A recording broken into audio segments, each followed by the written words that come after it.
আসসালামু আলাইকুম রহমতুল্লাহি বারাকাতু। কেমন আছেন সবাই? ছুটিতে বাড়িতে এসে সময়টাকে কাজে লাগানোর চেষ্টা। মাটি কাটতেছি, সাথে আমার ভাতিজা এবং ভাগিনা, তারাও ছুটিতে বাড়িতে আসছে। তো তারা বলল আমরাও তোমার সাথে কাজ করব। বললাম ঠিক আছে, চলো তাহলে একসাথে সবাই কাজ করি। কাজ করলে অবশ্যই শরীর স্বাস্থ্য ঠিক থাকে, ভালো থাকে। তো যাই হোক, মাটি কাটার উদ্দেশ্য হলো বাজার থেকে কিছু পেঁপে গাছ কিনে আনছি, বাড়িতে লাগাবো। তো আমাদের বাড়ির মাটি অনেক পুরনো।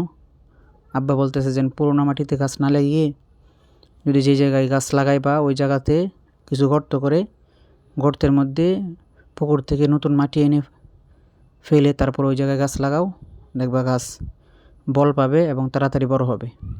যাই হোক, আব্বার কথা মতো প্রথমে গর্ত করে তারপর পুকুর থেকে মাটি এনে এই গর্তগুলোকে বড় করছি। এখন পেঁপের চারা লাগাইতেছি সেই নতুন মাটিতে।